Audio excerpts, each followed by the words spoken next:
बहुत प्राचीन समय की बात है। हस्तिनापुर के राजा शांतनु थे।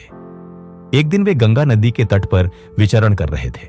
वहीं उनकी भेंट एक दिव्य और सुंदर स्त्री से हुई जिनका नाम गंगा था। दोनों में प्रेम हुआ और विवाह हो गया। विवाह के समय गंगा ने शर्त रखी कि राजा कभी उनसे कोई प्रश्न नहीं करेंगे। राजा शांतनु ने यह वचन स्वीकार कर लिया। समय बीतता गया।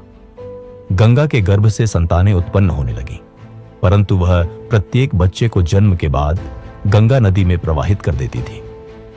राजा शांतनु भीतर ही भीतर दुखी रहते थे, लेकिन अपने वचन के कारण मौन रहते थे। 7 संतानें इसी प्रकार चली गईं।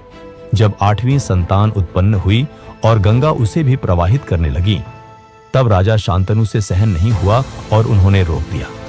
तब गंगा बोली, यह बालक विशेष है, और वही बालक आगे चलकर देवव्रत कहलाया।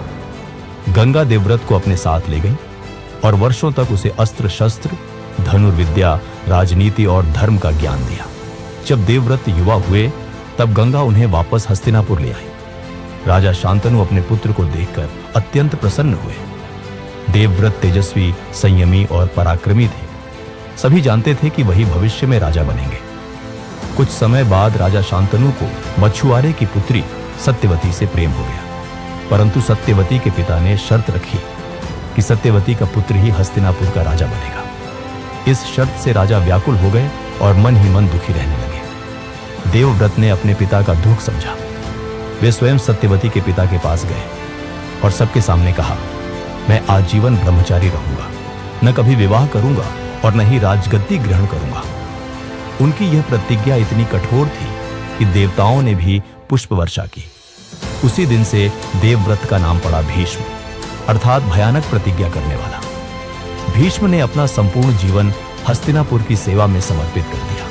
उन्होंने कुरुवंश को संभाला, राजाओं का मार्गदर्शन किया और राज्य की रक्षा की। पांडव और कौरव दोनों उन्हें पितामह मानते थे और उनका सम्मान करते थे। सभा में जब द्रौपदी का अपमान हुआ तब भीष्म सब देख रहे थे। उनका हृदय जानता था कि अधर्म हो रहा है, किंतु राजधर्म और वचनबद्धता ने उन्हें रोक दिया। यही उनके जीवन का सबसे बड़ा दुख बना। इसके बाद कुरुक्षेत्र का महायुद्ध आरंभ हुआ। वृद्ध होने पर भी भीष्म कौरवों की ओर से सेनापति बने। कई दिनों तक कोई उन्हें पराजित नहीं कर सका। अंत में अर्जुन ने शिखंडी को आगे रखकर बाण चलाए और भीष्म घायल होकर भूमि पर गिर पड़े।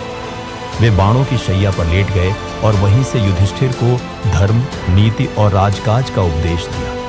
उचित समय आने पर उन्होंने अपने प्राण त्याग दिए। तो दोस्तों, अगर आपको ये वीडियो अच्छा लगा तो लाइक और शेयर जरूर करें। धन्यवाद।